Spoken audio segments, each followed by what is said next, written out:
Coach, we'll start with you. If you can just give us an opening statement on just sort of getting to Atlanta and the transition into bowl week and how preparations are going so far. Yeah, thank you. Had an opportunity, I think, right after our last game to get a couple light practices, kind of keep guys in the swing of things in that championship week where we thought we'd have a chance to maybe be playing in a top-level bowl. The guys responded great. A year ago, we went to a bowl scenario. I think people questioned the way we're going to play. We practiced well. We've had great practices again this year. So a lot of respect for our leadership, our top guys. We've had good practices. Got in here Sunday. Yesterday was a late start. We're kind of now into Tuesday of game week and had some great prep and looking forward to a great challenge on Saturday. All right, CJ, next for you. Just talk about kind of the event last night and getting settled into bowl week. What were your thoughts on the event at the Hall of Fame last night? It's been a blessing to be down here playing for a national championship. So it's been a goal of mine since I got to school. And last night was fun. Kind of just let things loose and just really enjoyed the time with your brothers. And then playing against them was fun. It was just it was competitive at the same time. It was hard on. It wasn't very competitive like you would think. So it was just having fun and it was a good time. So. All right, Emeka, how about you? You guys dropped the first one, but you came back strong in the second event and were tied at 1-1. Yeah, last night was definitely fun. Just happy to be down here, spending time with my brothers, and getting the team camaraderie going, and kind of just not forgetting what an accomplishment it is to be here. But obviously we're very focused and tuned in on this game, so we're locked in for a good practice today and putting it all on the field on Saturday. All right, thanks, gentlemen. Okay, we'll go ahead and open it up for questions now. Please raise your hand. We'll get a microphone to you. Remember to give your name and your affiliation and to whom you're asking the question. We'll start right over here on the second row. Griffin Strom, Living Warriors. Coach Wilson, I'm just wondering how much different has your role in the game plan and things like that been, or has it been different at all since obviously taking on the new job here in the last month? Coach was pretty with the calendar. After our last game, it was a dead recruiting week until Friday. So as coaches, we were in, kind of looking at potentially ahead, looking at how we just played and kind of reviewing the year. Had a couple light workouts with our guys just to kind of keep them in tune because we felt we could be playing in this game, and we knew that team was practicing that week, so we didn't want to go out after the season, have hard prep, but just keep our guys sharp and on edge. And then we spent through the recruiting cycle. In my situation, I was gone a little bit, but we have probably spent more time game planning as we wrapped up the recruiting cycle and everything going on, and probably are farther ahead. We've been through our game plan several times. Now we're in game week. I think this is about the third time that we're going through a lot of things, a lot of polishing. So I think Coach Day was, and Coach Mick with the workouts, but Coach Day was adamant about our preparation, being ahead, and not down here stressing and last minute going through things. We're not, by any means, this is not bowl week. This is playoff week. But we're very much, I think, ahead, as players would tell you, with the game plan, what's going on, playing a challenging team with a lot of great athletes and a lot of stress they bring in their structure. But we've worked really hard to be ahead and give our kids a chance to go out and be aggressive and play well Saturday night. All right, we'll take our next question from all the way back to the left side. Dom Taberi with WBNS TV in Columbus. CJ and Emeka and Kevin, indoor game, weather's not going to be a factor. How much would you think we'll see the ball in the air? Can you give us an idea? And do you see an opportunity there? It's definitely a good feeling, not knowing that you don't have to deal with weather coming from Columbus or the Big Ten, where you're playing the Midwest, the majority of the time, or the East Coast, where weather is always a factor. So whatever it takes to win, I feel like is what we're gonna do. So if that's throwing the ball, if that's running it, if that's having a punt, whatever the case may be, we just want to win the game. So really just focus on that, just execution in those type of scenarios. And yeah, I think that definitely is a good thing to be playing in a really nice stadium. I think the atmosphere would be cool, so just really excited to play in that. All right, staying on the left side here in the third row. Jordan Hill with Dogs 247. Question for Kevin. A lot of talk about Georgia's tight ends, Brock Bowers and Darnell Washington. How unique is that challenge of trying to stop two tight ends of that caliber, and what stands out to you about those two guys? Yeah, you can hit Coach Knowles, and I just we're all kind of spread offenses. The game has evolved. I think, though, the last 5, 8, 10 years in college ball, if you don't have good tight end play, your quarterback's either going to have to throw it a whole lot or run a whole lot. And I think the tight end position just takes a lot of stress. And we have two of them. You can balance up either side of the formation. You can add width to one side of the formation when you put them in tandem, let alone guys like they have, which we do too, in the way Cade and Mitch and G has played. Those are, I think, the quarterback is what makes it go. You can do what the line can block. The receivers make, and the running backs make the dynamic plays. But I always felt in our world the tight end position connects the offense together. And I think both groups will be huge Saturday night as both teams attack each other. All right, staying on the left side one more time in the back. Yeah, Clay Hall, ABC 6, Fox 28. CJ, keep reading about how you were recruited by Georgia and Coach Smart had an in-home visit, et cetera. How did you regard them? How close was it? Were you high on the Bulldogs? Yeah, I had a great recruitment with Georgia. I went on an official visit, and then I did have an in-home visit with him and Coach McGee. I think it was one other coach too. But yeah, it was they were very respectful. I enjoyed my time up there, met some of the players, and I think some of them still play for them now. So I have respect for them. And I think they have respect for me. I got to see him up at the Heisman with Stetson, so I got to talk to Coach Smart a little bit. He's a good dude, definitely a great coach. So nothing but respect from both sides, I feel. And it's kind of come around full 360 to be playing them now. So I'm excited to do that. And it was close, but I'm glad where I went, and I'll ride with that till I die. So, yeah, they were like second in my recruitment, but I feel I made the right decision to come into Ohio State. All right, right side is stepping up. We'll go right here in the front row. Yeah, Brooks Austin with Dogs Daily. CJ, I'm just curious, a coordinator change midway through the season. How have you and Coach Wilson gone about, establishing being on the same page, and where would you rank kind of your comfortability, just a month in? There's no change. Coach Wilson has been doing the same thing he's been doing since I've been at school. They always find a clean game plan for us, so that's for the outside world that think that's confusing. Or Coach Wilson's been there every time I ask for him or need him or need something. Coach Wilson's there, so it's no confusion. That's probably for you guys. We've been doing the same thing that we've been doing. So, but yeah, he does a great job. I think he'll do a great job at Tulsa, and I told him that. He has that aura of a head coach, so I'm excited for him to go up there and do his thing. All right, we're going to go back over to the left in the third row. Yeah, Jed May with UGAsports.com. CJ, following up on your recruitment by Georgia, what do you remember about kind of the vision that Coach Smart and all them pitched to you for the Georgia offense when they were recruiting you? And when you see their offense now, how different is it maybe than the one you kind of envisioned yourself playing in at one point? It was so long ago. Well, not that long ago. It was like 3-4 years ago.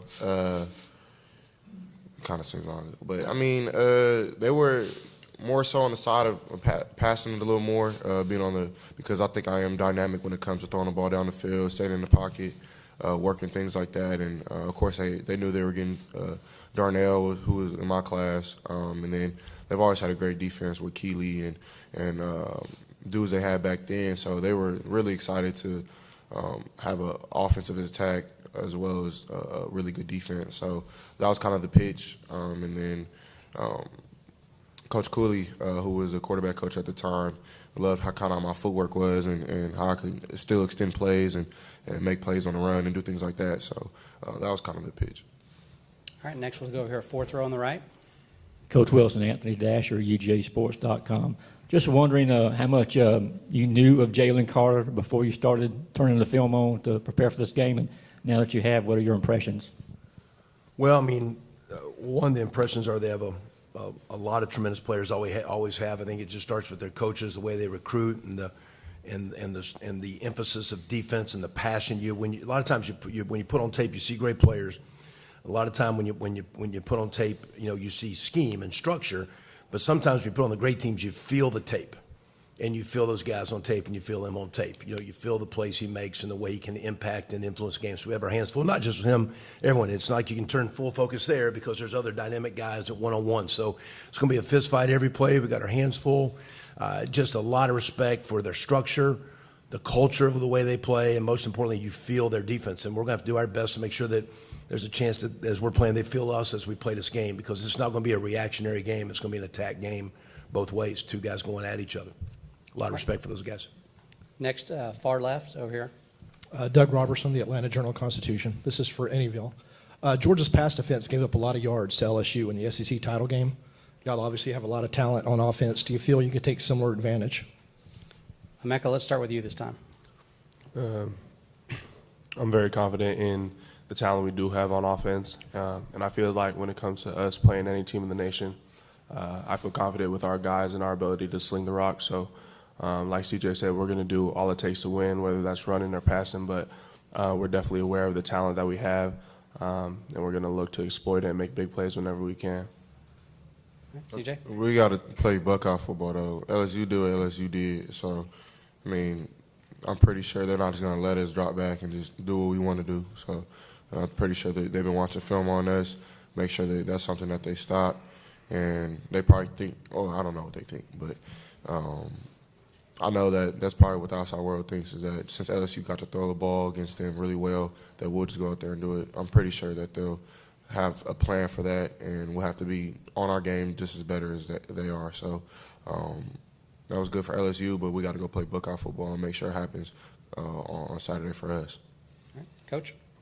I just think, you look at those stats, but the result of the game was, they won the game by 20. So that wasn't necessarily the formula to win the game. And you wanted to make plays in both phases, and third down conversions and short yardage conversions, score zone conversions. You look at the history of championship football games, there's not a lot of 9-7, 13-10 ball games. And we got two great defenses going at each other, but there's playmakers on offense, and when you look in the big-time plays, you got to score points. So we got to find a way not to have just yards passing or running. We got to find a way to get the ball in the end zone if we want a chance to win this game. All right, next we'll go halfway back here on the right on the aisle. Dan Matthews, 6A The Fan here in Atlanta. Do you guys feel like you've played a complete game this year, or as close to as possible? And if not, what do you think has kept you from that? All right, start with Coach this time, please. Yeah, we've played well. Complete game. I think you're always chasing perfection, which you never get. Only one perfect thing's been on this world, so you're chasing that. You're chasing it hard, and the game's not a game of perfect.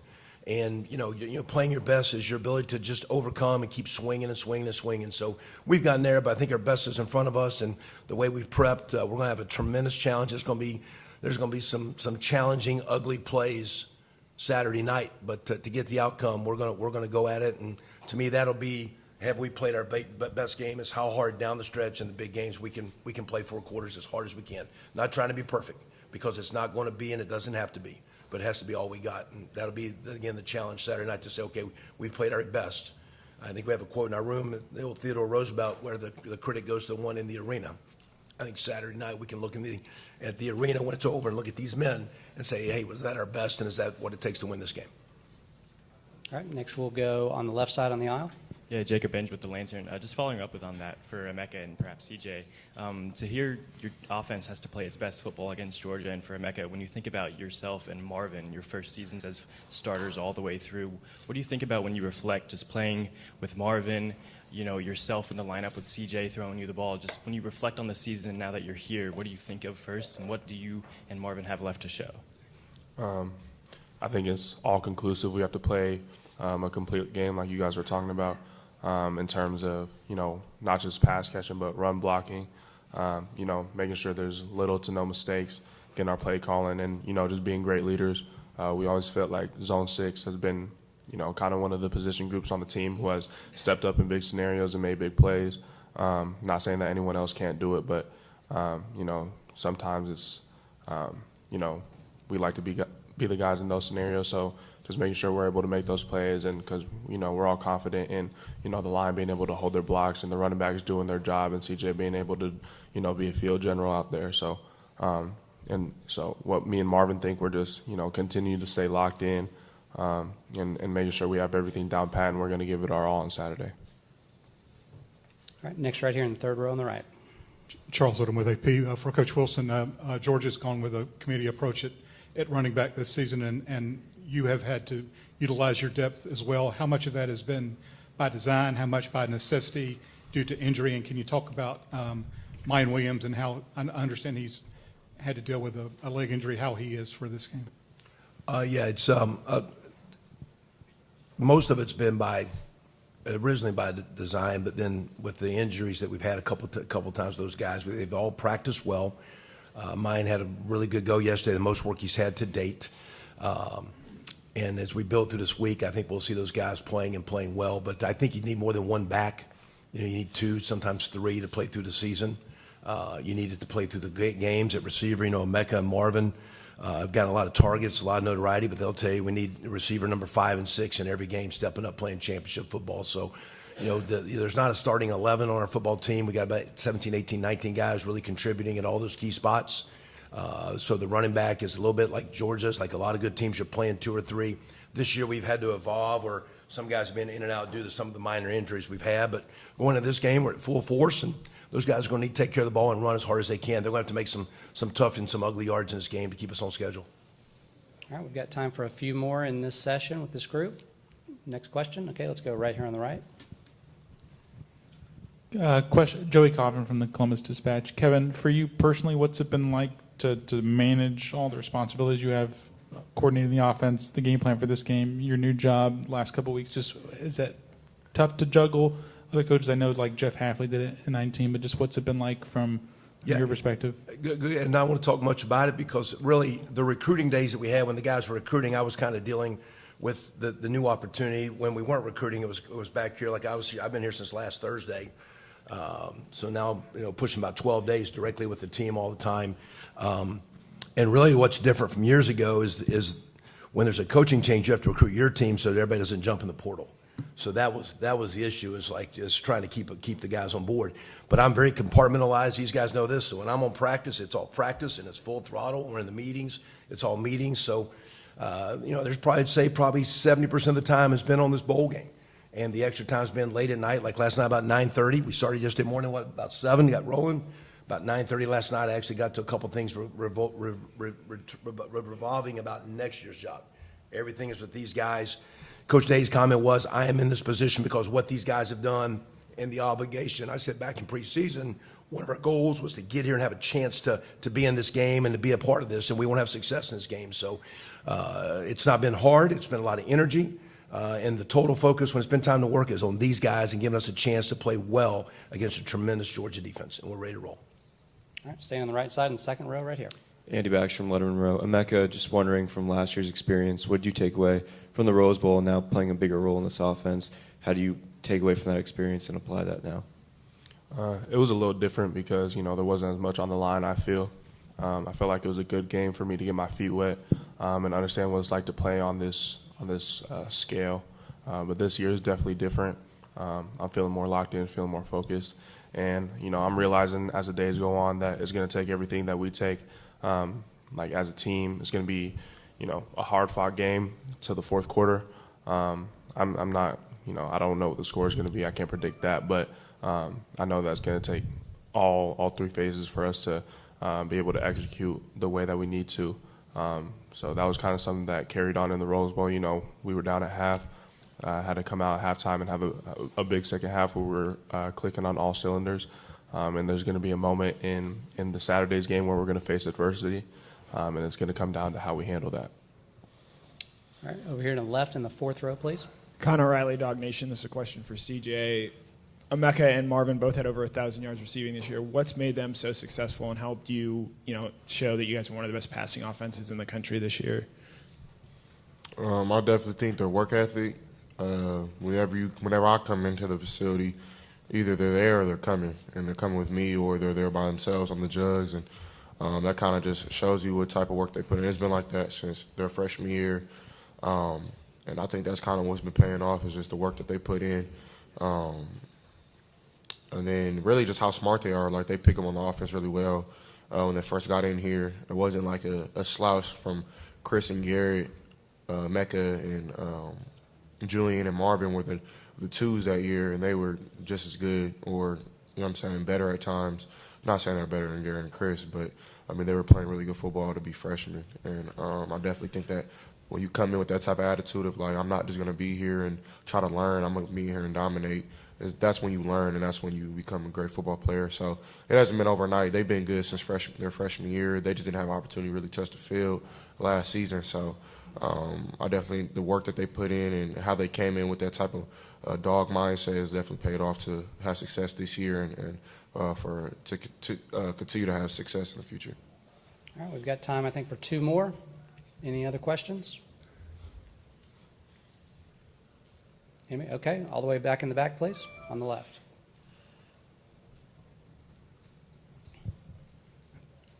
Dom Taberry, WBNS. You guys are underdogs in this game. Have you embraced the underdog role, and do you understand the history of being an underdog for Ohio State in games like 2002, 2014? Coach, start with you, please. I don't know if we've talked as much about that. It's just the opportunity in front of us, Dom, and responding and practicing and prepping. We just had a question about Marvin Emeka and CJ. Those are hands down maybe two of the best practice players on our team. And when guys practice and prep, and so to me, I have a lot of respect for, it's a prideful group, a prideful program. No matter what the underdog or spreads or all that stuff is, I guess, Dom, but I think our guys just take a lot of pride in chasing greatness and the way we prepped and prepared, and I think our guys are looking forward to the opportunity and challenge that Saturday presents. And I just enjoy walking on the field with those guys and the way they go about their business to give ourselves a chance to have success. It's a great group to practice with. All right, CJ, thoughts on being the underdog? It's football, so you got to go play football. I don't really think I haven't really put no thought to it. Like at the end of the day, I feel like we still Ohio State, we still the Buckeyes. So Georgia for a reason. So I mean, I definitely think that. Even talking to some of those dudes that I know on their team, it's been respect. I don't think that.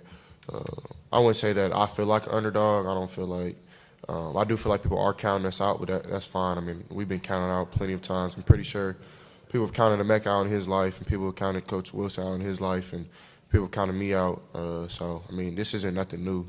I definitely think this is the path that God wanted us on, and I'm just rocking with that. So if that means that we the underdog, I'm cool with it. So, I mean, it's time to just mask up and go play football. All right, we'll close it out with Emeka. You can look at the rankings and see that we're number 4. And, look in the past and see what the past, number 4 Ohio State team did. But at the end of the day, Georgia's a phenomenal team. They're 12-0. It's hard to go undefeated on a season.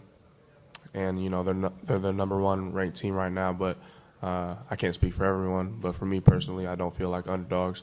There's never been a time where I stepped on the field and I felt a severe disadvantage to the player across from me. I